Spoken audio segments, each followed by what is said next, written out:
Hello everyone, আজকের লেসনে আমরা একটি ডিজাইন প্রজেক্ট কিভাবে এক্সপোর্ট করতে হয় সেটি আমরা দেখব।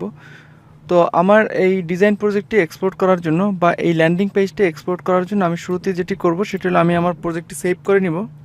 কিবোর্ড থেকে Ctrl+S প্রেস করে আমি প্রজেক্টটি সেভ করে নিচ্ছি। এরপর আমি এখান থেকে মেনুতে ক্লিক করব।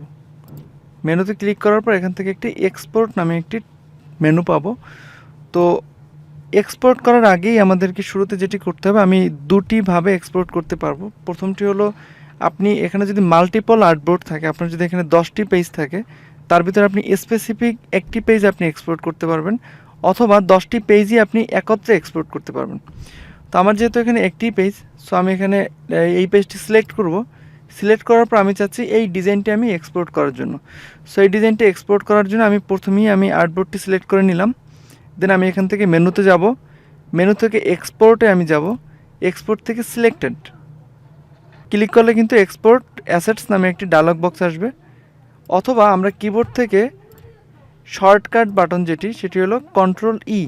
আমি যখন এই আর্টবোর্ডটি সিলেক্ট করা অবস্থায় কিবোর্ড থেকে Ctrl+E প্রেস করব, তখনও কিন্তু এই এক্সপোর্ট অ্যাসেটস এই ডায়লগ বক্সটি আসবে।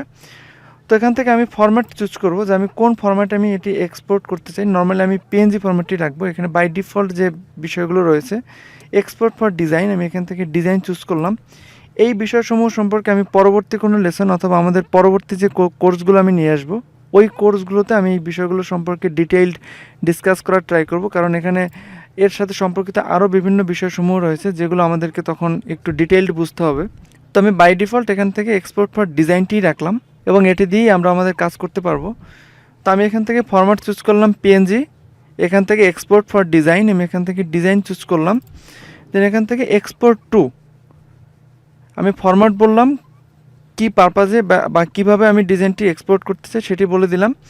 এবার আমাকে যেটি করতে হবে সেটি হলো এক্সপোর্ট টু, আমি ডেস্টিনেশনটি চুজ করতে হবে যে কোন ডেস্টিনেশনে আমার এই ডিজাইন প্রজেক্টটি এক্সপোর্ট হবে বা আমার এই সিলেক্টেড ডিজাইন পেজটি আমার এখানে এক্সপোর্ট হবে। সো আমি এখান থেকে চুজ ডেস্টিনেশন থেকে আমি এখান থেকে ডেস্টিনেশন পিক করব। তো আমি এখান থেকে ডেস্কটপ পিক করলাম যে আমি এটিকে ডেস্কটপে আমি এক্সপোর্ট করতে চাই, বা আপনার এখানে যে প্রজেক্ট ফোল্ডার থাকবে আপনি এখান থেকে প্রজেক্ট ফোল্ডারটি পিক করবেন, দেন সিলেক্ট ফোল্ডার, তাহলে কিন্তু এই ফোল্ডারটি সিলেক্ট হয়ে গেল।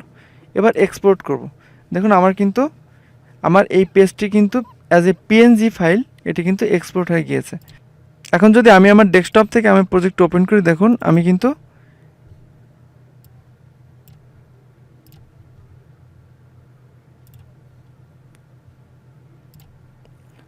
কিন্তু এই প্রজেক্টটি অ্যাজ এ পিএনজি ডকুমেন্ট হিসেবে, অ্যাজ এ পিএনজি ফাইল হিসেবে কিন্তু আমি এক্সপোর্ট করে ফেললাম। তো আমি এই পিএনজি ফাইলটিকে এবার আমি এখান থেকে করতে পারি, এখান থেকে ফুল স্ক্রিন করতে পারি। ফুল স্ক্রিন করে কিন্তু আমি উপরে যাই, আমি এখান থেকে ইএসসি কিবোর্ডের এস্কেপ বাটনে দিলাম। এখান থেকে আমি এটাকে জুম ইন করতে পারবো। জুম ইন করে কিন্তু আমি আমার ডিজাইনটি আমার ক্লায়েন্ট অথবা আমার যারা স্টেক হোল্ডার থাকবে তাদের কাছে কিন্তু আমি ডিজাইনটি এবার পাঠাতে পারবো, কারণ আমি ডিজাইনটি পিএনজি ভার্সন হিসেবে আমি এটিকে এক্সপোর্ট করলাম। এখানে এক্সপোর্টে আপনি যদি পুরো সবগুলো আর্টবোর্ড, যেমন আমি এখান থেকে যদি মাল্টিপল আর্টবোর্ড থাকে আমি একটি আর্টবোর্ডকে কপি করে নিচ্ছি, Ctrl+D প্রেস করে আমি কয়েকটি কপি করে নিলাম। এখন আপনি চাচ্ছেন আপনার সবগুলো আর্টবোর্ডই একত্রে এক্সপোর্ট করতে, তো সেক্ষেত্রে কী হবে, আপনাকে কোনো আর্টবোর্ডই আর ইন্ডিভিজুয়াল এখান থেকে সিলেক্ট করতে হবে না, যেহেতু আপনি সবগুলোই এক্সপোর্ট করতে চাচ্ছেন। সো আমি এখান থেকে মেনু থেকে এক্সপোর্টে যাব, এক্সপোর্ট থেকে অল আর্টবোর্ডস, যেহেতু আমি কোনো আর্টবোর্ড সিলেক্ট করিনি, সো আমি কিন্তু সিলেক্টেড যে অপশনসটি রয়েছে সেটি কিন্তু আমি এখানে পাচ্ছি না। সো আমি এখানে পাচ্ছি কি অল আর্টবোর্ডস।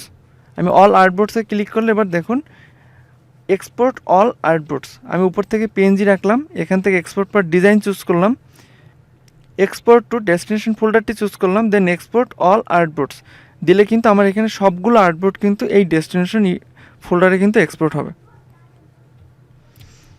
আশা করছি এভাবে করে আপনি আপনার ডিজাইন প্রজেক্ট এক্সপোর্ট করে আপনার স্টেক হোল্ডার অথবা আপনার ক্লায়েন্টদের কাছে আপনি এভাবে পাঠাতে পারবেন। ধন্যবাদ সবাইকে।